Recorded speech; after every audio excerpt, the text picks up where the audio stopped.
File input output, है ना।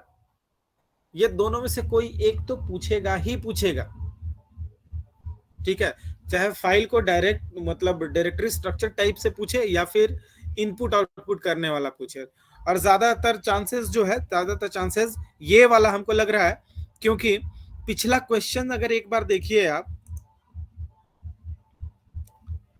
यहां पर अगर क्वेश्चन देखिए तो हम लोगों को यहाँ पे फाइल इनपुट आउटपुट वाला कोई चीज नजर नहीं आ रहा है ना, नहीं आ रहा है, एक्सेप्शन है, ठीक है, नहीं इसमें है। तो 17 नंबर जो क्वेश्चन है उसको हम बोलेंगे कि इसको एकदम पढ़िएगा ही पढ़िएगा, ये वाला क्वेश्चन 17 वाला फाइल्स के केस में जो है, क्योंकि इसको नहीं पूछा है तो इसका चांसेस बनता है, ठीक है ना।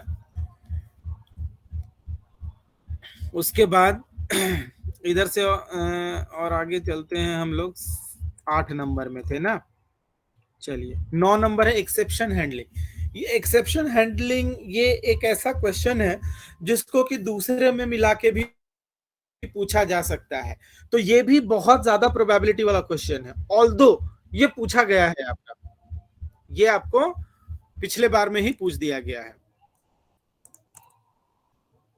ठीक है। तो एक्सेप्शन हैंडलिंग को भी बहुत बढ़िया से करिएगा। क्वेश्चन नंबर 9 जो है इसका एक एग्जाम्पल भी देख लीजिएगा, एग्जाम्पल के थ्रू एक्सप्लेन करिएगा। ऑब्जेक्ट ओरिएंटेशन फीचर का है, तो ये तो पिछले बार भी आया है, एक बार देख लीजिएगा। इनहेरिटेंस और पॉलीमॉर्फिज्म क्या होता है, रादर ओवर लोडिंग क्या होता है, उस टर्म में इसको पढ़िएगा, ताकि वो भी पूछता है। Then what do you mean by data processing, ठीक है, डेटा ऑपरेशन, रिलेशनल डेटा, हाँ ये चीज जो है ये आपका है डेटाबेस से रिलेटेड, डेटा हैंडलिंग से रिलेटेड है, ठीक है।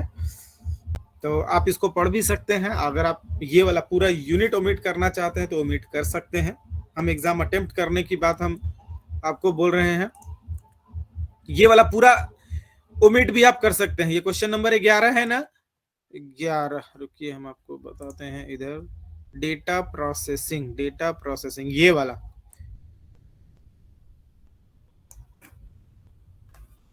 ये वाला छोड़ देना, मत पढ़ना, इससे अगर क्वेश्चन आएगा तो छोड़ देना, एक क्वेश्चन तो छोड़ ही सकते हो एक यूनिट के, इसमें अटेम्प्ट करने की बात हम कर रहे हैं। अदरवाइज इससे अगर आप पढ़ना चाहते हैं तो पढ़िएगा डेटा प्रोसेसिंग होता क्या है। और इससे लास्ट टाइम एक क्वेश्चन आपसे पूछा था, एक यहाँ एक्सएसएल है, एक्सएमएल और सीएसवी, ये चीज पूछा था, दोनों का कंपैरिजन पूछा था, है ना, और एक इसका फुल फॉर्म पूछा था। तो वो आपके ऊपर है कि आप इसको आगे ले जाना चाहते हैं या नहीं। हमेशा से हम बोले हैं कि ये यूनिट 5 जो है, इस यूनिट को बिल्कुल भी नहीं छोड़िएगा, इस यूनिट को पूरे तरह से कंप्लीट पढ़िएगा, है ना, क्योंकि वो बहुत इंपॉर्टेंट फैक्टर है डेटा साइंस में, डेटा रिप्रेजेंटेशन का और डेटा विजुअलाइजेशन का। ये 12 नंबर क्वेश्चन जो हमने बोला, इसको बहुत अच्छे से पढ़िएगा, 2-3 ग्राफ बना दीजिएगा, जो हम लोगों ने ग्राफ प्लॉटिंग किया है लैब में उसको बना दीजिएगा, है ना। सर प्रोग्राम लिखना आ सकता है क्या उसका? प्रोग्राम देखिए, जैसे डेटा विजुअलाइजेशन हुआ ना, तो आप डेटा विजुअलाइजेशन में जैसे मान लीजिए कि बी वाला पार्ट, बार चार्ट या लाइन चार्ट एक्सप्लेन आप कर रहे हैं, ठीक है ना, तो वो बार चार्ट या लाइन चार्ट आप कैसे एक्सप्लेन करिएगा, उसका जो 4 लाइन का जो कोड होगा वो तो कोड देंगे ना आप। प्लॉटिंग वाला हम लोग जो एग्जांपल्स किए हैं ना, तो उसमें तो ज्यादा बड़ा कोड होता नहीं था, तो वो छोटा छोटा कोड को ही यूज करके उसका आउटपुट में दिखा दीजिएगा, कैसा आउटपुट आ रहा है वो आपका आंसर होगा, है ना। तो 12 नंबर क्वेश्चन बहुत ही बढ़िया से पढ़िएगा, ये बहुत इंपॉर्टेंट है, पिछले बार भी डीवी पूछा है, इस बार भी मतलब वो हर बार ही पूछेगा, मतलब 99% प्रोबेबिलिटी इस क्वेश्चन का रहता है। उसके बाद एक बहुत आसान सा क्वेश्चन है जो कि आप लोगों ने अपने स्कूलिंग में पढ़ा होगा या फिर सब्सिडियरी मैथ्स पढ़े होंगे, वहां आपने पढ़ा होगा सेंट्रल टेंडेंसी, पढ़े हैं ना कि नहीं पढ़े हैं? पढ़े हैं सर। क्या होता है सेंट्रल टेंडेंसी? इसमें मीन, मीडियन, मोड, यही दो चीज पे फोकस करना है, क्योंकि यही तीन चीज पे, यही तीनों चीज सेंट्रल टेंडेंसी होता है ना, इसी के ऊपर बेस्ड होता है। हम नोट्स में हम डाल दिए, अभी थोड़ा एक्सप्लेन हम लोग कर लेंगे इसको भी बहुत अच्छे से। तो ये वाला जो पेज है ना, 12, 13, 14, 15, 16, 17, ये बहुत इंपॉर्टेंट है, इसको आप पढ़िएगा अच्छे से। 12 हो गया, 13 भी हो गया, और 13 नंबर इसीलिए पढ़ने बोल रहे हैं क्योंकि इसको आप अटेम्प्ट कर सकते हैं, इसको आप लिख सकते हैं, आप जानते हैं। फिर इसी का एक्सटेंशन है थोड़ा सा, क्वेश्चन नंबर 14, डिस्ट्रीब्यूशन, है ना। इसमें लीनियर क्या कहते हैं, रिग्रेशन और लीनियर मल्टीपल रिग्रेशन, ये दो चीज आएगा। ये भी हम नोट्स में डाल दिए हैं, इसको भी आप पढ़ लीजिएगा। नेम स्पेस तो ये छोटा छोटा चीज है, इसको देख लीजिएगा। नेम स्पेस हो गया, एनोनिमस फंक्शन हो गया, ये हम लोग का क्या कहते हैं, मैक्सिमम चीज जो है वो हम लोग का मिड वाला ही पार्ट है। 16 नंबर है ग्रेडियंट डेसेंट, इसका भी हम नोट्स में डाल दिए हैं, अभी थोड़ा हम लोग डिस्कस कर लेंगे। ये मेनली आपका वेट और विड्थ पे डिपेंडेंट होता है, आउटपुट क्या वेरिएशन होता है उस पर डिपेंडेंट होता है, वो चीज हम लोग देख लेंगे अभी। और फाइल इनपुट आउटपुट का भी हम अभी डाल दिए हैं, उसमें एक दो प्रोग्राम्स जो है उसको भी हम कॉपी करके डाल दिए हैं, जिसमें कि फाइल, बेसिक फाइल रीड हो रहा हो, राइट हो रहा हो, उसको हम लोगों ने यहाँ पे डाल दिया है। ठीक है ना, तो इसको डिस्कस कर लेते हैं। ये वाला पेज अच्छे से एकदम पढ़िएगा, और पिछला पेज जो है इसमें हमने आपको बताया 11 आप ओमिट कर सकते हैं, 10, 9, 8, 6, ये सब क्वेश्चन थोड़ा सा प्रोबेबल हो जाता है, और एक पाइथन का फीचर्स वाला, तो ये आप थोड़ा बढ़िया से देख लीजिएगा।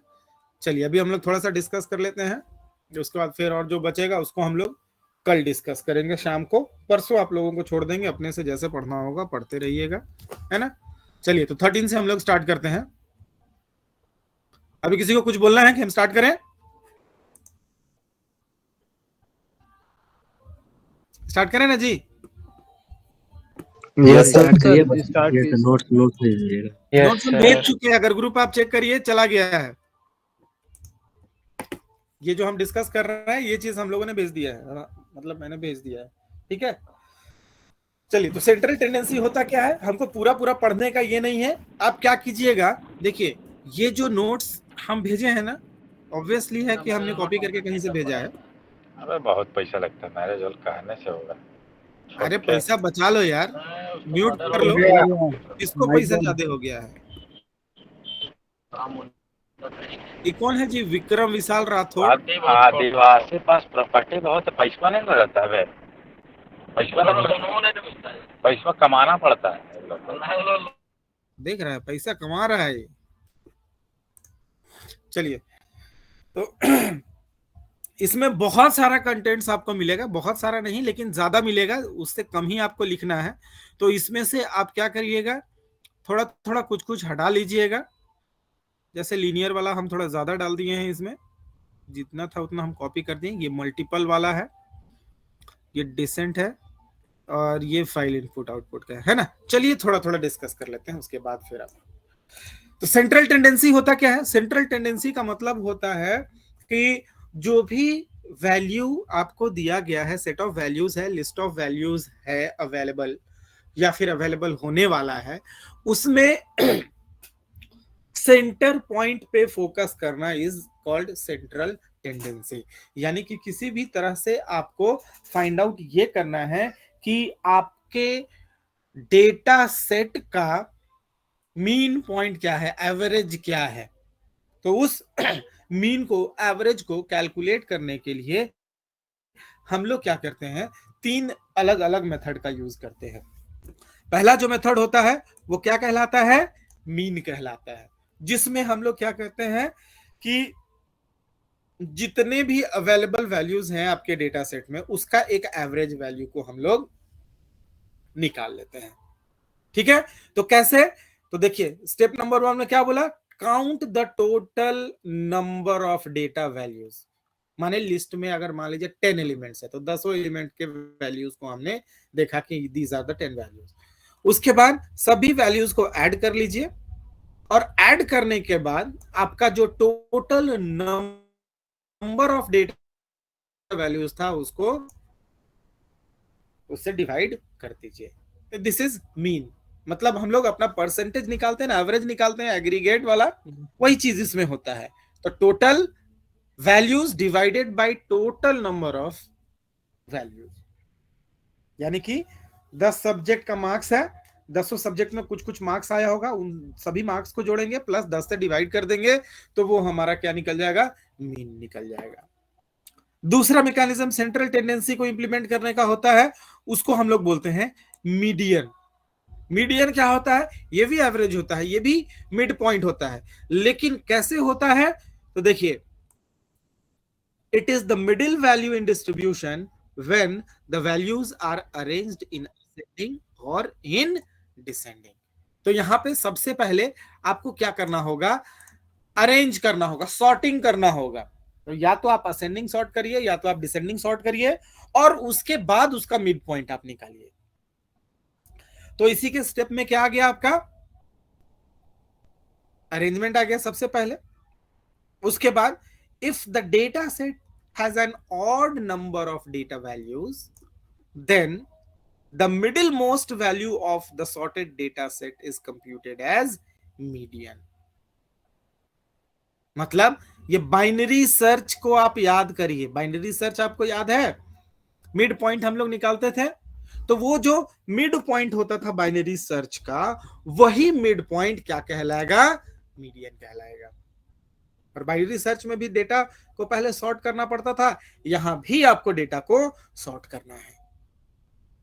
और अगर आपका ऑड वैल्यूज नहीं है तो आपको क्या करना पड़ेगा, n+1/2।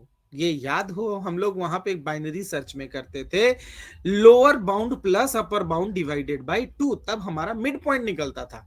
सेम केस यहां पर है, स्टार्टिंग ये हो गया, एक जोड़ देंगे, अगर इवन नंबर होगा तो उसको ऑड बना लेंगे और उसके बाद उसका जो मिड पॉइंट होगा वो मिड पॉइंट निकाल लेंगे। लेकिन ये जो है ये आपको मिड पॉइंट देगा, बट एक्चुअल मिड पॉइंट जो होगा उसको फाइंड आउट करने के लिए हम लोग ये तीसरा वाला स्टेप जो है उसको भी यूज कर सकते हैं। जैसे देखिए क्या बोल रहा है कि if the data set has an even number of data values then the average of 2 middle values is computed as the median, that is mean of n/2 and n/2 + 1। तो ये सबसे बेस्ट तरीका है कि आप क्या करिए, जैसे मिड पॉइंट आप निकालेंगे तो 2 वैल्यूज को मिड आप कंसिडर करिए और उन दोनों का फिर एवरेज निकाल लीजिए, that will be your median. ठीक है, उसके बाद थर्ड मैकेनिज्म है, उसको हम लोग बोलते हैं क्या चीज, मोड। मोड क्या होता है, थोड़ा सा डिफरेंट होता है mode. It is the most commonly occurring value in a distribution. मतलब जो आपका डेटा सेट है उसमें देखिए कि फ्रीक्वेंटली क्या चीज आपका बार बार अकर हो रहा है। जैसे इसके स्टेप्स में देखिए, use tally marks to identify how many times each data value occurs in the data set. यानी कि आप देखिए कि कौन सा ऐसा वैल्यू है जो बार बार रिपीट हो रहा है, and the data value with maximum tally is the mode of the data set। मतलब जो सबसे ज्यादा टाइम रिपीट हुआ वो मेरा क्या हो जाएगा, मोड हो जाएगा। जैसे मान लीजिए कि एक एग्जांपल यहां पर दिया हुआ है कि consider the weight of 5 children as 36, 40, 32, 42 and 30। अब इसमें हमको मीन मीडियन मोड करना है, तो कैसे हम लोग करेंगे, वैल्यूज हमारे पास क्या है यानी कि डेटा सेट या डिस्ट्रीब्यूशन, ये हमारा डिस्ट्रीब्यूशन है, इसमें मीन क्या निकलेगा, तो सबको जोड़ दीजिए और जोड़ देने के बाद कितना, 5 चिल्ड्रन, 5 से डिवाइड कर दीजिए। तो यहां पर देखिए मीन कैसे निकाला, सबको जोड़ दिया, 5 से डिवाइड कर दिया। यानी कि इसका मीन कितना निकला, 36 निकला। वही चीज मीडियन के केस में, मीडियन के केस में क्या बोला, arrange the data in ascending order. तो कैसे कैसे अरेंज आप करिएगा, तो हमने इन सभी को अरेंज किया। अरेंज करने के बाद क्या मिला हमें, 30, 32, 36, 40 एंड 42। अब इसका मिडिल मोस्ट एलिमेंट 5 है, तो 2 इधर से निकलेगा, 2 इधर से निकलेगा, बीच में क्या आ गया, 36। ये क्या हो गया हमारा, मीडियन हो गया 36। अब डिसेंडिंग में भी आप करते तो भी 36 ही आता, असेंडिंग में भी आप करेंगे तो भी 36 ही आएगा। ओके, उसके बाद मोड इसका क्या हो जाएगा। अब यहां पर देखिए, मोड को जब हम लोग कैलकुलेट करेंगे तो 36 kg occurs most number of times. माने कि जब हम लोग कैलकुलेशन कर रहे हैं तो कैलकुलेशन करते वक्त यहां पर क्या हो रहा है, मीन और मीडियन अगर मेरा रिपीट हो गया तो इसका मतलब मोड जो है वो भी 36 होगा। ये तो वो वाला केस हो गया ना, when mean median and mode have the same value. लेकिन एक और एग्जांपल देखिए हम लोग कंसिडर कर रहे हैं, जैसे ये वाला एग्जांपल देखिए। इसमें क्या है, 5 एम्प्लॉय है, 5 एम्प्लॉयज का एज देखिए इस तरह से दिया गया। अब इसमें सेंट्रल टेंडेंसी मेजर करना है, तो मीन क्या हो जाएगा, आंख बंद करिए, सबको जोड़ के 5 से डिवाइड कर लीजिए, 38 आ गया। मीडियन अरेंज कर लीजिए, हमने अरेंज कर लिया 30, 30, 32, 38, 60। मिडिल में क्या आ गया, 32, यानी कि 32 हमारा क्या चीज हो गया, ये हमारा मीडियन हो गया। उसके बाद मोड क्या होगा, जिसका मैक्सिमम रेपिटेशन है। तो मैक्सिमम रेपिटेशन क्या है, मैक्सिमम रेपिटेशन है 30 को देखिए 2 बार रिपीट हो रहा है ना, तो 30 जो होगा वो हमारा क्या कहलाएगा, मोड कहलाएगा। क्लियर है। Yes sir. Yes sir. Sir अगर सारा यूनिक रहा तो फिर मॉड क्या होगा? हाँ, सारा यूनिक रहा तो मॉड क्या होगा? अगर क्वेश्चन में सब अगर अलग टर्म हुआ तो फिर मॉड क्या कहलाएगा? मॉड कौन सा होगा? सारा अगर अलग अलग रहा तो आप मीन और मीडियन को कैलकुलेट कर रहे हैं ना, मीन को और मीडियन को आप कैलकुलेट कर रहे हैं। अगर वो दोनों टैली कर जा रहा है तो उस सिचुएशन में क्या हो जाएगा, मोड आपका वही सेम हो जाएगा। इसलिए दो एग्जांपल हम डाल दिए हैं, है ना, दोनों केस का।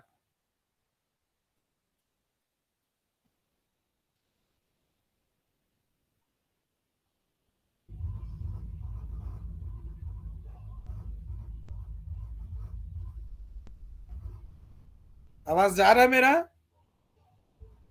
Yes sir. Yes sir. चलिए अब आगे बढ़ते हैं। उसी में था हाइपोथेसिस टेस्टिंग। तो हाइपोथेसिस टेस्टिंग का मतलब क्या होता है, कोई बताएगा?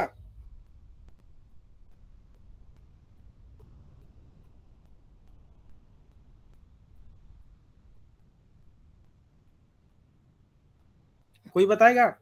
अभी एक और चीज देखिए, अभी जैसे वो पूछा कि मतलब अगर मेरा डेटा सेट अलग अलग होता है तो वो उसमें एक और कंडीशन होता है जो कि कोर मैथमेटिक्स का कंडीशन होता है। जैसे मान लीजिए इस केस में हम लोग का क्या हुआ, 36, 40, 32, 42 एंड 30। इस केस में क्या हुआ, मेरा मीन मीडियन दोनों रिपीट कर गया, 36 था, तो हमने कहा मोड भी जो हमारा है वो क्या होगा, 36 होगा। लेकिन अगर ये दोनों मेरा रिपीट नहीं करता तो उस केस में आप कोर मैथमेटिक्स में जा सकते हैं और बोल सकते हैं कि इस डेटा सेट के लिए कोई भी मोड नहीं होगा। कोर मैथमेटिक्स यही ना बोलता है जी। आप लोग एक और फॉर्मूला होता है जिसके साथ मॉड निकल जाएगा। अब उतना ज्यादा मैथमेटिक्स वाला फॉर्मूला तुम लोग लगाना भाई, है ना। लेकिन ये 3 प्रोबेबिलिटी में था, आप तीनों प्रोबेबिलिटी कर सकते हैं कि if mean and median are the same then mode will also be the same. ठीक है, in case when it does not have recurring values. Okay, second case, if the data set does not have any recurring values, you may consider mode as null, as unknown, when mean and median are different. Okay, this was the first case with two sub cases. And the third case is when you have recurring values, then the recurring value, maximum recurring values will be considered as mode. Okay, चलिए आगे बढ़ते हैं. Hypothesis testing. देखिए, hypothesis जो होता है, hypothesis का मतलब होता है कि यहाँ इसके साथ ना एक और चीज जुड़ता है. हाइपोथेसिस जुड़ता है और कंक्लूजन जुड़ता है. ठीक है, एजम्पशन एंड कंक्लूजन, उसी पर बेस्ड होता है ये हाइपोथेसिस टेस्टिंग. कहने का मतलब हुआ कि जो आपका डेटा सेट है, उस डेटा सेट में वैल्यूज का जो कंसिडरेशन है, वो कंसिडरेशन आपका एजम्पशन बेस्ड भी हो सकता है. एजम्पशन बेस्ड करने का मतलब कि आप कुछ वैल्यू को मान करके काम कर सकते हैं. जैसे देखिए, यहां डेफिनेशन क्या बोलता है कि hypothesis testing is a statistical method that is used in making statistical decisions using experimental data. तो एक्सपेरिमेंटल डेटा कहने का मतलब क्या हुआ कि आप खुद से अज्यूम कर ले रहे हैं. ठीक है, तो hypothesis testing is basically an assumption that we make about the population parameter. तो ये जनरली जो सेंसस होता है उसके हिसाब से क्या होता है. क्या सेंसस एग्जैक्ट होता है? कभी एग्जैक्ट नहीं हो सकता है सेंसस. तो इसमें क्या होता है, वो एक assumption होता है. जैसे हम लोग बोलते भी हैं कि 130 करोड़ 140 करोड़ पॉपुलेशन है हम लोगों का, वो भी एक assumption है, एग्जैक्ट नहीं है. ओके, जैसे यहां देखिए एग्जांपल में बोल भी रहा है, यू से average student in class is over 40 और a boy is taller than girls. तो ये क्या है? ये एक assumption है कि क्या है कि average number of students class में जो है वो 40 है. हो सकता है 45 हो सकता है 30 हो, है ना. अलग अलग क्लासेस में अलग अलग हो सकता है. और दूसरा हाइपोथेसिस क्या मान लिया कि boys are taller than girls. ये हर केसेस में नहीं हो सकता है. कुछ ऐसी भी गर्ल्स हो सकती हैं जो कि बॉयज से टॉलर हो. तो ये क्या है? ये assumption है. और इस तरह का जहां पर भी आप टेस्टिंग करेंगे, एक्सपेरिमेंटल वैल्यूज डालेंगे, उसको हम लोग हाइपोथेसिस टेस्टिंग कहेंगे. उसी के ऊपर बेस्ड यहां पर है सारा डेटा हमने डाला हुआ है. नल हाइपोथेसिस होता है, उसी में कॉन्फिडेंस इंटरवल को का भी क्या कहते हैं, कंसेप्ट आता है, जहां पर हम लोग जो वैल्यू का डिस्ट्रीब्यूशन होता है ना, उस डिस्ट्रीब्यूशन में जनरली बोलते हैं ना कि कोई बात हम बोल रहे हैं तो कॉन्फिडेंस में बोल रहे हैं. एकदम वही चीज यहाँ पर होता है. जैसे यहाँ पर देखिए, आपको हम बताते हैं कॉन्फिडेंस इंटरवल क्या है.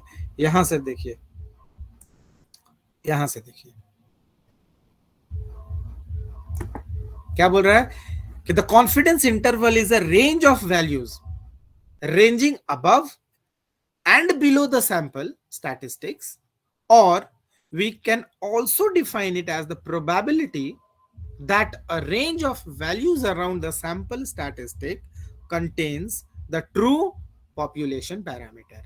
कहने का मतलब यहां पर क्या हो गया, पॉपुलेशन कहने का मतलब हर वक्त सेंसस में नहीं जाइएगा. पॉपुलेशन कहने का मतलब होता है डेटा सेट. मतलब कि आपका जो डेटा सेट है वो कितना पॉपुलेटेड है, कितना वैल्यूज है उसमें, है ना. ये वाला बात भी इसमें आता है. तो क्या बोला जा रहा है, values ranging above and below the given और टेकन स्टैटिस्टिक्स और सैंपल. तो ये आपके हाइपोथेसिस के बेसिस पर ही काम करता है. बट इतना assumption किया जाता है कि वी हैव सम रेंज, उस रेंज पे हम लोग काम करेंगे. तो वो हमारा एक कॉन्फिडेंस इंटरवल होता है, above the given value, below the given. इसी के ऊपर बेस्ड आपका थोड़ा डिस्ट्रीब्यूशन होता है, क्योंकि डिस्ट्रीब्यूशन कहने का क्लियर कट मतलब होता है कि we have been provided with a list of values distributed across upper and lower bound या लोअर एंड अपर बाउंड. अब उसके बीच में जितना वैल्यूज है उसी में हम लोग बोलते हैं मीन, मीडियन, मोड. अब कैसे डिस्ट्रीब्यूट किया गया है इस वैल्यू को, उनके बेसिस पर यहां पर एक कंसेप्ट आता है जिसको कि हम लोग बोलते हैं क्या चीज, नॉर्मल डिस्ट्रीब्यूशन। तो क्या बोल रहा है क्या? तो normal distribution is a form of presenting data bye arranging the probability distribution of each value in the data set. तो कहने का मतलब हुआ कि क्या प्रोबेबिलिटी से डेटा को रखा गया है, क्या वो आपका मैक्सिमम रिकरिंग है, स्मॉलर वैल्यूज है, ग्रेटर वैल्यूज है, तो वो सारा चीज कंसीडर करके हम लोग बात करते हैं। और आगे क्या बोलता है कि most value remains around the mean value making the arrangement symmetric. तो वो हमने पहले ही देखा कि हमेशा ही फोकस किस में करना है? Central tendency. सेंट्रल टेंडेंसी में आएगा क्या चीज? तो मीन आएगा, मीडियन आएगा, मोड आएगा, जिसमें कि मोड बहुत कम हम लोग इस्तेमाल करते हैं। मोड का ज्यादातर रेकरिंग के केस में मोड का इस्तेमाल करते हैं, लेकिन मीन और मीडियन जो होता है वो मैक्सिमम यूज में आता है। जहां वैल्यूज रेकरिंग होगा वहीं पर हमारा क्या कहते हैं, मोड आएगा। ठीक है। अब आपका जो नमपाई है, नमपाई लाइब्रेरी है, उसमें बहुत सारा फंक्शंस ऐसा दिया गया है जिसको यूज करके हम लोग क्या कर सकते हैं? नॉर्मल डिस्ट्रीब्यूशन के आधार पर वैल्यूज को कैलकुलेट कर सकते हैं। ठीक है। अब कब और कैसे कैसे होगा तो वो देखिए, a variable is said to be normally distributed, मतलब या फिर नॉर्मल डिस्ट्रीब्यूशन का कंसेप्ट है कब? if its distribution has the shape of a normal curve, which is a bell shaped curve. bell shaped curve का मतलब समझते हैं? बहुत ज्यादा हम मैथ्स में यहां नहीं जा पाएंगे, लेकिन बेल शेप्ड कर्व का मतलब समझते हैं? इसमें नहीं है इसका शायद कर्व। हाँ ऑलमोस्ट, देखिए ये वाला, ये देखिए, ये बेल शेप्ड है ना, बेल जैसा दिख रहा है ना? Yes sir. ये वाला जो एम्पलीट्यूड, इस तरह का एम्पलीट्यूड बनता है उसको बेल शेप्ड हम लोग बोलते हैं। तो ऐसा अगर बन रहा है आपका, मतलब देखिए, distribution of data values across the representation, इसमें यहां से कंसीडर कीजिए, स्टार्ट हुआ, बढ़ा, हल्का कम हुआ, फिर बढ़ा, फिर थोड़ा बढ़ा, फिर थोड़ा बढ़ा, फिर थोड़ा बढ़ा, इस तरह से घटते वक्त भी सेम प्रपोर्शन में घट रहा है।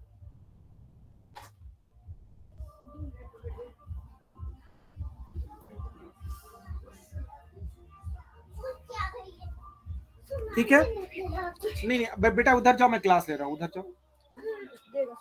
तो इस तरह का अगर वैल्यूज का डिस्ट्रीब्यूशन दिया गया है तो ऑब्वियसली क्या होगा कि जो हमारा मिड पॉइंट बनेगा हर एक सेट में, वो एक ऐसा शेप तैयार करेगा जो कि नॉर्मल कर्व की तरह होगा, जिसको कि बेल शेप्ड कर्व बोलते हैं, या फिर वो नॉर्मल डिस्ट्रीब्यूशन को रिप्रेजेंट करेगा। ठीक है। अब आएगा लीनियर रिग्रेशन। रिग्रेशन का मतलब क्या होता है?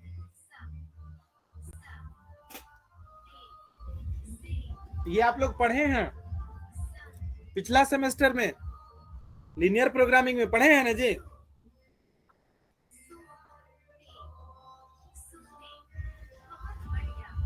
नहीं, कोई कुछ बोल रहा है।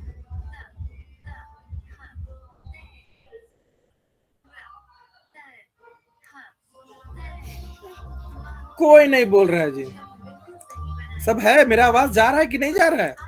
यस सर, आ रहा है सर। तो कुछ भी नहीं बोलता है तुम लोग। बेटा वेरी गुड बेटा, आपने ज्यादा पढ़ा ना, और पढ़ लो थोड़ा सा। जाओ, कोई कुछ नहीं बोल रहा है जी।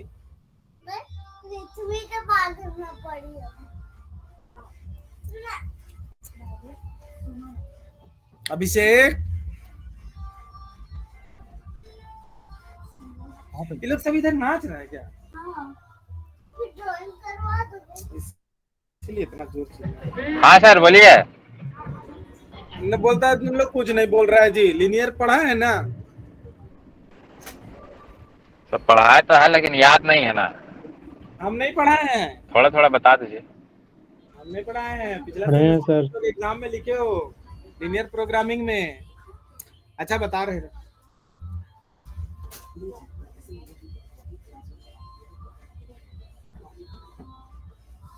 सर ये कुछ रिलेशनशिप वाला था क्या? क्या बोल रहे हो? चलो इधर आते हैं, देखो देख डिटरमाइन करते हैं सर ये दो वेरिएबल के बीच में। देखिए सिंपल सी बात है, लीनियर रिग्रेशन का मतलब होता है जब मल्टीपल वैल्यूज को हम रिप्रेजेंट करते हैं तो उन वैल्यूज में हम थोड़ा सा एडजेसेंसी देखते हैं। क्या देखते हैं? एडजेसेंसी। और एडजेसेंसी का मतलब क्या होता है? अगल बगल वाला। तो जब किसी डेटा सेट में वैल्यूज कुछ इस तरह से रखे हैं सच दैट कि आगे और पीछे वाले वेरिएबल में एक लीनियर रिलेशन एस्टैब्लिश होता हो, मतलब कि अगर 5 वैल्यू हमको मिल रहा हो, उन पांचों वैल्यू को हम ग्राफ में रिप्रेजेंट करते हैं तो एक स्ट्रेट लाइन बन जाए, तब उस तरह के डेटा सेट को, उस तरह के रिप्रेजेंटेशन को हम लोग क्या बोलते हैं? Linear representation. और सिंस मल्टीपल वैल्यूज के बीच में हम ये लीनियर रिलेशन ढूंढ रहे हैं तो उस कंसेप्ट को हम लोग क्या बोलते हैं? लीनियर रिग्रेशन बोलते हैं। ठीक है ना? ये चीज हम लोगों ने पिछला सेमेस्टर में डेटा स्ट्रक्चर में पढ़ा था। लीनियर ग्राफ को हमने देखा था, जहां पर हमने देखा था कि एक स्ट्रेट लाइन 45 डिग्री का बन रहा है, था ना? O n, big O n, याद आ रहा है थोड़ा सा भी? Yes sir. ठीक है, तो यहां पर क्या है ना, यहां पर एक ही चीज की गारंटी नहीं है कि ग्राफ आपका 45 डिग्री होगा। यहां पे ग्राफ आपका 60 डिग्री भी हो सकता है, ग्राफ आपका 45 भी हो सकता है, 30 भी हो सकता है, 90 भी हो सकता है, लेकिन लीनियर होगा, स्ट्रेट लाइन होगा, है ना? इससे पहले जो हमने देखा कि बेल शेप बनेगा, वैसा बेल शेप वाली बात नहीं है। ठीक है, तो देखिए इसका डिस्ट्रीब्यूशन बहुत सारा, इसमें देखिए इसमें भी एक लीनियर स्ट्रक्चर बन रहा है ना ग्राफ का, तो ये ऑलमोस्ट 45 डिग्री है। और भी हमने किया है, देखिए ये भी आपका लीनियर है। ये वैल्यूज के बेसिस पर जब आप प्लॉटिंग करेंगे, आप देख करके आपको लग जाएगा कि हाँ वेरिएबल्स के बीच में क्या है? लीनियर रिलेशनशिप है। अगर ऐसा है तो वो आपका क्या है? लीनियर रिग्रेशन है। उसको पूरा एग्जांपल से दे करके ये किया हुआ है, हर जगह पे देखिएगा स्ट्रेट ही आएगा आपका वो, है ना?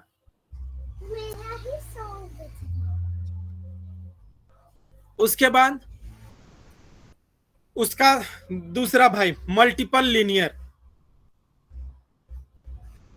मल्टीपल लीनियर क्या हो जाएगा? जो हम लोग रिलेशन दो वेरिएबल के बीच में ढूंढ रहे हैं, यहां पे मल्टीपल वेरिएबल आ जाएगा। और जैसे यहां पर देखो एक चीज हम आपको फोकस करना भूल गए थोड़ा, स्ट्रेट लाइन का इक्वेशन ये वाला देखिए, यहां पे pi is equal to b0 plus b1 into x. ठीक है, दो वेरिएबल यहां पे है b0 b1, दो वेरिएबल। अब थोड़ा सा आगे आते हैं हम लोग मल्टीपल में, मल्टीपल मल्टीपल मल्टीपल। देखिए यहां पे y is equal to b0 plus b1 into x1, दूसरा आ गया b2 into x2, b3 into x3 dot dot dot dot. ये मल्टीपल रिग्रेशन हो गया। स्ट्रेट लाइन जब तक था, लीनियर जब तक था, वहां पे सिर्फ इतना दूर तक था। उसके बाद मल्टीपल जितना टर्म्स बढ़ते चला जाएगा, उसके हिसाब से ये रिग्रेशन मॉडल मल्टीपल रिग्रेशन के केस में आगे चलता चला जाएगा।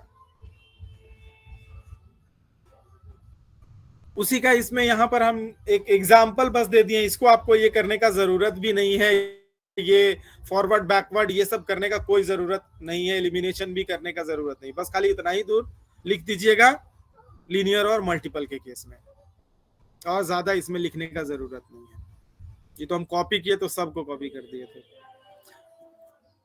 उसके बाद आते हैं ग्रेडियंट पे, 16 नंबर मल्टीपल का सर ग्राफ भी होता है? किसका? मल्टीपल का हाँ हाँ, मल्टीपल का भी बिल्कुल भी ग्राफ होगा। वहां पर हम कहें कि लीनियर वाला बहुत ज्यादा डाल दिए इसलिए छोड़ दिए, नहीं ज्यादा कॉपी हम किए। तो उसका मैंने स्ट्रेट लाइन ग्राफ होगा या दूसरा होगा? देखिए लीनियर ही बोल रहा है, ठीक है ना, लीनियर ही है, लेकिन मल्टीपल रिग्रेशन है, तो उसमें ग्राफ जो है वो स्ट्रेट लाइन बनेगा।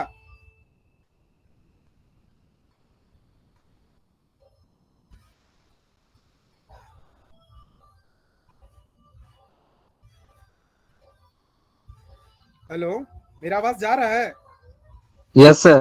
हाँ, Yes, उसमें sir. ग्राफ जो है वो ग्राफ आपका स्ट्रेट लाइन बनेगा, लेकिन वो जो स्ट्रेट लाइन जो बेस्ड होगा ना, उसका स्ट्रक्चर आप देखेंगे ना, थोड़ा मतलब 3D आर्किटेक्चर में वो चीज आएगा, आपको लगेगा कि वो जेड एक्सिस भी आपके पास अवेलेबल है ना, क्योंकि यहाँ पे तो मल्टीपल लीनियर पॉइंट्स आ जा रहा है ना। अब वो मल्टीपल लीनियर पॉइंट्स कैसे कनेक्ट हो रहा है वो वैल्यूज पर डिपेंड करेगा। जैसे देखो ना, हम यहाँ पर ढूंढ दे रहे हैं, रुक जाओ।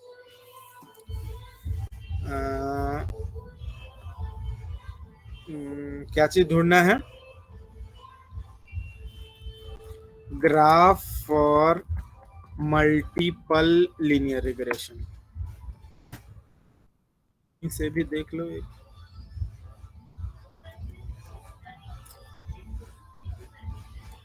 जैसे देखिए ये लीनियर हुआ और इसमें मल्टीपल वैल्यूज यहां पर देखिए, ये दिख रहा है आपको? सबको दिख पा रहा है? Yes sir. ये देखिए ये है पूरा स्ट्रेट लाइंस है, लेकिन इसमें मल्टीपल लीनियर वैल्यूज आ रहा है, जिस वजह से ये आपको थोड़ा 3D टाइप का लुक में आएगा, लेकिन यहाँ पे वो बेल शेप वाली बात नहीं आएगी क्योंकि लीनियर रिग्रेशन है ना।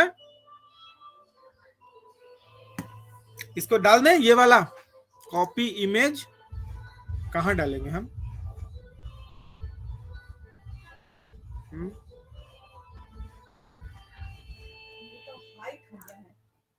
कितना देर यहाँ नाचेगा सब्जी?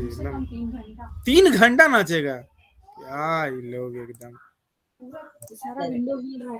पैसा वसूल करेगा।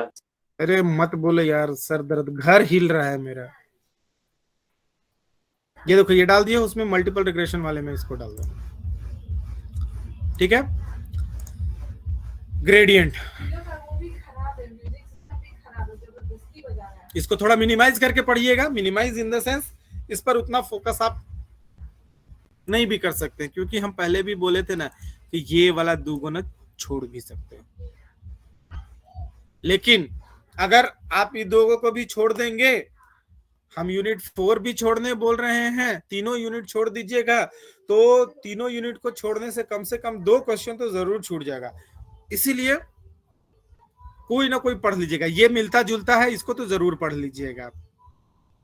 ये क्वेश्चन पिछले बार आया भी नहीं था। ग्रेडियंट पूछा था पिछले बार जी? नहीं है सर, नहीं दिया है उसने। ग्रेडियंट भी नहीं दिया है पिछले बार वाले में, तो उसको भी देख लेना। तब ये दोनों देख लेना थोड़ा, जो हम क्वेश्चन दिए हैं उसी के हिसाब से वही लिखा जाएगा, ठीक है। यहां से देखिए मेनली ग्रेडियंट क्या होता है, जैसे हमने आपको बोला था कि वेट और वेट पर मेनली ये फोकस करता है।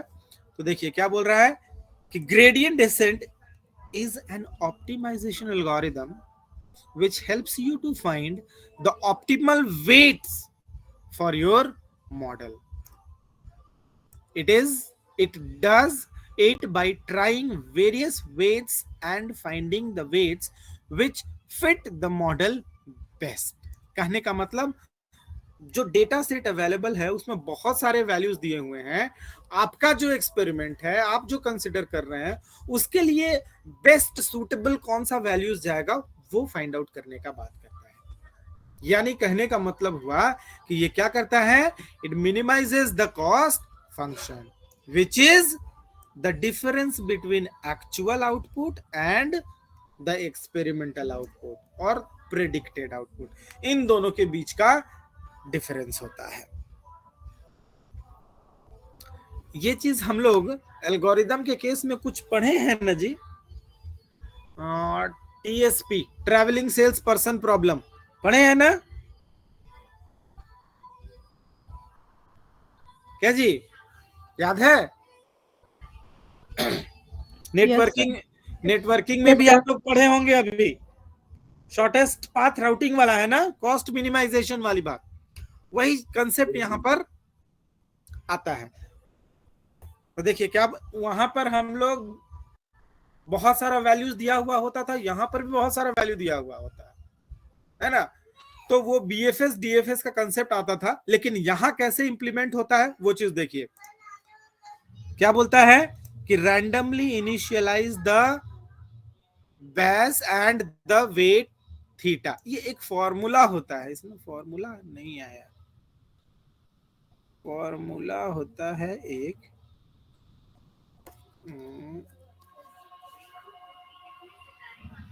उसके बाद वेट कैलकुलेट होता है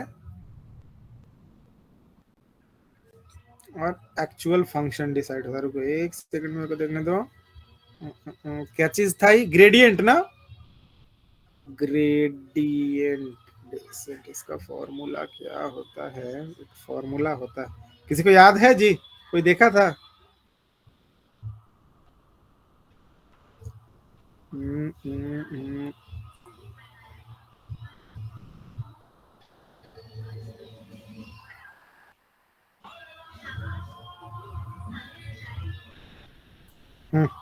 हम इसको भेज दे रहे हैं।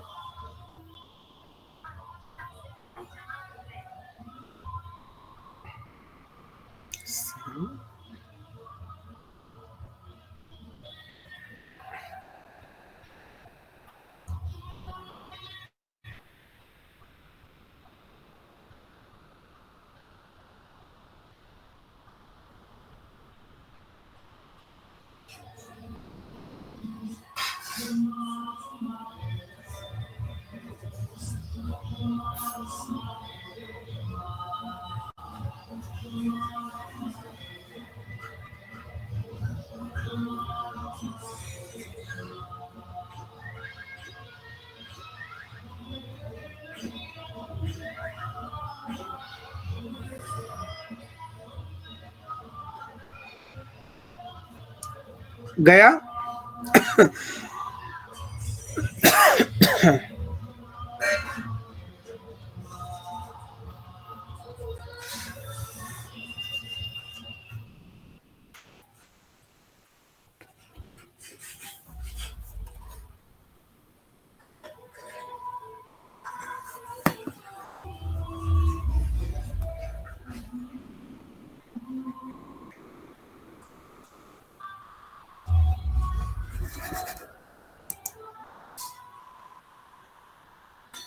आवाज जा रहा है मेरा? Yes sir.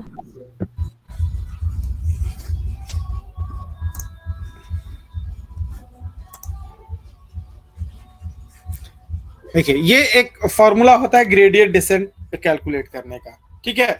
तो यहाँ पे लाइन का मेनली कैलकुलेशन होता है। इसमें जैसे इमेज का जो फॉर्मेशन होगा ना, अभी जैसे देखिए आपके ग्रुप में हमने ये वाला इमेज भेजा था, ये इमेज देखिए ध्यान से थोड़ा, ये इमेज जो है, ये इमेज एक तरह का क्या रिप्रेजेंटेशन दे रहा है कि आपका सबसे पहला चीज कि ये एक स्कैटर प्लॉट भी बन रहा है। क्या बन रहा है? स्कैटर प्लॉट बन रहा है। इतना पॉइंट्स जो है उसमें लाइंस अगर नहीं नजर आ रहा है, इसका मतलब वो स्कैटर प्लॉट है। उसके बाद इसमें हमने एग्जांपल दिया कि लीनियर रिग्रेशन है। लीनियर रिग्रेशन किस फॉर्मेट में है? मल्टीपल फॉर्मेट्स में है। तो यहाँ पे मल्टीपल देखिए एलिमेंट्स बन रहे हैं, और इसी में लैब में जब हम लोग इसका ये कर रहे थे, प्लॉटिंग कर रहे थे, लैब में जब हम लोग प्लॉटिंग कर रहे थे तो थोड़ा सा याद करिएगा, हम लोग वेट पे भी फोकस कर रहे थे। ध्यान आ रहा है? जैसे लाइन का विड्थ होता था, बढ़ जाता था, घट जाता था, इस पर थोड़ा फोकस कर रहे थे ना। तो सिंपल प्लॉटिंग के केस में क्या हो रहा था ना कि हम लोग जो अवेलेबल डेटा रेंज था कम था, उस रेंज के रिप्रेजेंटेशन को हम लोग कम ज्यादा कर रहे थे। अभी हम लोग एक थर्ड एंगल पे बात करते हैं बियास के केस में, कि जितना एक्सपेरिमेंटल वैल्यूज होता है, जितने वैल्यूज को हम कंसिडरेशन में लाते हैं, उसका एरर प्रोबेबिलिटी पे हम लोग फोकस करते हैं, है ना। तो जैसे यही ग्राफ जो है ये एक प्लेट की तरह, नेट प्लेट की तरह हमको नजर आ रहा है। इसको अगर मान लीजिए कि हम फोल्ड करते हैं, है ना, जैसे कैसे हम दिखाएं, थोड़ा डिटेल में तो अभी एक्सप्लेन कर पाना पॉसिबल है नहीं। एक इमेज हम आपको दिखाते हैं, ग्रेडियंट ही सर्च कर लेते हैं ना, जाए ग्रेडियंट टेस्ट अभी भी, ये देखिए ये इमेज आपको दिख रहा है। इसमें ये जो इमेज है, इस इमेज को आप अपना पिछला इमेज मान करके चलिए। अगर ये पूरा फ्लैट होता इधर से इधर तक, तो ये आपका लीनियर मल्टीपल रिग्रेशन के थ्रू होता ना। अभी उसके एंगुलर में डेविएशन, एंगुलर डेविएशन आ रहा है इसमें, जिसमें कि क्या हो रहा है कि इमेज का रिप्रेजेंटेशन जो है वो आपका प्लेन से सॉलिड की तरफ मूव कर रहा है। और वो कब मूव हो रहा है? जब आपका values x and y axis से मूव हो करके वेरिएशन की वजह से, चाहे वो हमारा नॉर्मल डिस्ट्रीब्यूशन की वजह से हो या फिर वो हमारा हाइपोथेसिस वैल्यू हो, एक्सपेरिमेंटल वैल्यू हो, वो क्या कर रहा है? एक जेड एक्सिस को क्रिएट कर रहा है। तो उस जेड एक्सिस के क्रिएशन पर जो इमेज का फॉर्मेशन हमारा हो रहा है, उसके कितने पॉइंट्स पे हम लोग फोकस करते हैं, दैट इज ग्रेडियंट, है ना।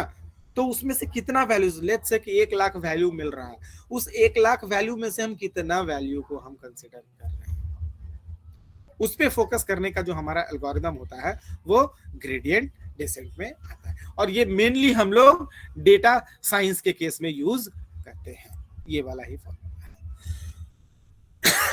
ठीक है, तो उतना ज्यादा तो अभी हम लोग एक्सप्लेन इसको कर नहीं पाएंगे, तो इसीलिए हम बस खाली थोड़ा सा इसका एल्गोरिदम और एक छोटा सा बस खाली एक रैंडम कोड हम यहाँ पर डाल दिए हैं, जिसको कि आप लोग यूज करके ग्रेडियंट को एक्सप्लेन कर सकते हैं। ठीक है, उसके बाद लास्ट क्वेश्चन में हम लोग आते हैं। लास्ट क्वेश्चन हमारा क्या है? फाइल हैंडलिंग वाला, है ना। तो फाइल हैंडलिंग के केस में देखिए कैसे हम लोग करते हैं। इसमें हम आपको सिर्फ सी या जावा को हम याद करवाएंगे। उसमें होता क्या था? ओपन फंक्शन होता था हर जगह, कहीं एफ ओपन होता था, कहीं ओपन होता था, है ना। ओपन फंक्शन होता था जिसकी मदद से हम लोग फाइल ओपन करते थे, और ओपन करने के बाद हम लोग फाइल का मोड बताते थे, फाइल का नाम बताते थे। ये फाइल नेम और फाइल मोड से डिसीजन लिया जाता था कि फाइल, कौन से फाइल को ओपन करना है और उसके साथ क्या ऑपरेशन परफॉर्म करना है। जैसे अगर आपका स्टेटमेंट है f is equal to open file name और उसका मोड, तो इसका मतलब होता है कि इस नाम का फाइल ओपन होगा, एबीसी नाम का, और उसमें मोड दिया जाएगा ये वाला। ये वाला कहने का मतलब ये 6 में से कोई एक दे सकते हैं। वेयर आर जो होता है read operation, W write operation, A append operation मतलब राइट ऑपरेशन है जिसमें कि एग्जिस्टिंग कंटेंट को प्रिजर्व करेगा और कंटेंट्स को एंड में ऐड करेगा। फिर आर प्लस कहने का मतलब हुआ कि रीड करिए, डेटा को क्या कीजिए? रीड करिए। लेकिन उसी में अगर आपको क्या कहते हैं, रिक्वायरमेंट हो जाता है कि अब हमको राइट ऑपरेशन परफॉर्म करना है, तो आप आर प्लस यूज कीजिए, यानी रीड करते करते आप उसमें डेटा को राइट भी कर सकते हैं।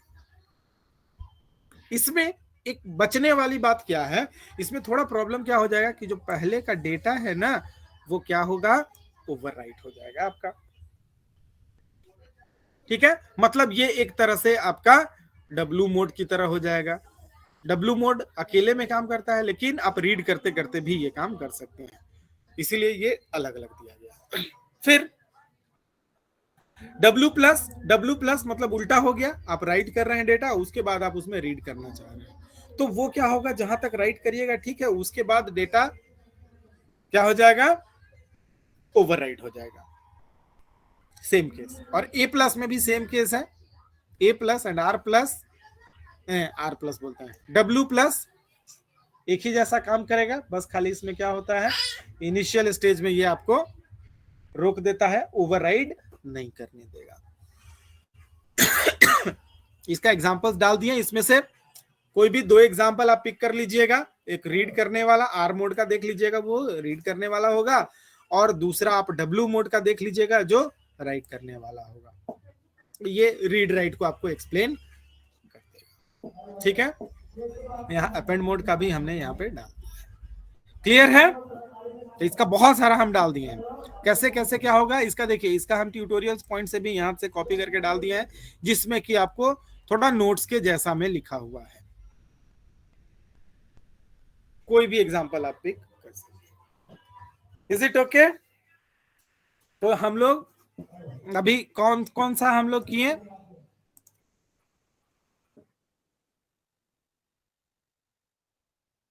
ये नहीं, देखिए यहां से अभी हम लोगों ने किया 13 से किया, 13, 14, 15 को हमने छोड़ दिया, 16 एंड 17 को हमने कवर किया। यहाँ ये जो 4 क्वेश्चन अभी हम लोग किए हैं ना, इस चारों क्वेश्चन में से कम 2 क्वेश्चन तो जरूर आएगा, 2 क्वेश्चन जरूर आएगा, जिसमें कि अगर मेरे से पूछिए तो हमको सेंट्रल टेंडेंसी, क्योंकि स्टैटिस्टिक्स से यही एक क्वेश्चन बनता है, पिछले बार भी आया है, इस बार भी आने का चांसेस बनता है ये, और दूसरा फाइल, ये 2 क्वेश्चन पे ज्यादा हमको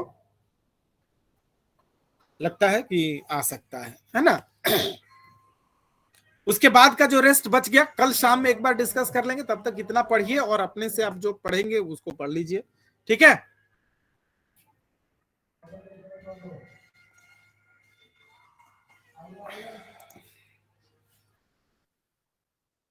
बीए वाले को भेजना है, बीए वाले को हम क्लास अब ले लेते हैं, ठीक है। कल हम लोग मिलते हैं फिर शाम में, ठीक है ना, 7 बजे ही आप लोगों का रहेगा,